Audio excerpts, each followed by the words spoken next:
এক গ্রামে এক কৃষক ছিলেন। তিনি দুধ থেকে দই ও মাখন তৈরি করে বিক্রি করতেন। একদিন কৃষকের স্ত্রী মাখন তৈরি করে কৃষককে দিলেন বিক্রি করতে। কৃষক তা বিক্রি করার জন্য গ্রাম থেকে শহরের উদ্দেশ্যে রওনা হলেন।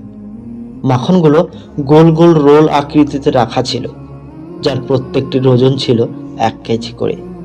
শহরে পৌঁছে কৃষক প্রতিবারের ন্যায় পূর্ব নির্ধারিত দোকানে মাখনগুলো দিয়ে তার পরিবর্তে তিনি চা, চিনি, তেল ও সংসারের প্রয়োজনীয় দ্রব্যাদি নিয়ে আসতেন। আজ কৃষক চলে যাওয়ার পরে দোকানদার মাখনের রোলগুলো একটা একটা করে ফ্রিজে রাখার সময় ভাবলেন, মাখনের ওজন সঠিক আছে কিনা আজ একবার পরীক্ষা করে দেখা যাক। মাখনের রোলগুলো ওজন করতেই উনি দেখলেন মাখনের ওজন আসলে 1 কেজি নয়, তা প্রতিটা আছে 900 গ্রাম করে। পরের সপ্তাহে আবার কৃষক উক্ত দোকানে মাখন বিক্রি করতে গেলেন। দোকানের সামনে পৌঁছানোর সঙ্গে সঙ্গে দোকানদার রেগে কৃষকের উদ্দেশ্যে চিৎকার করে বলতে লাগলেন, বেরিয়ে যাও আমার দোকান থেকে। এবার থেকে আমি আর কোনো বেঈমান চিটিংবাজের সাথে আর ব্যবসা করব না।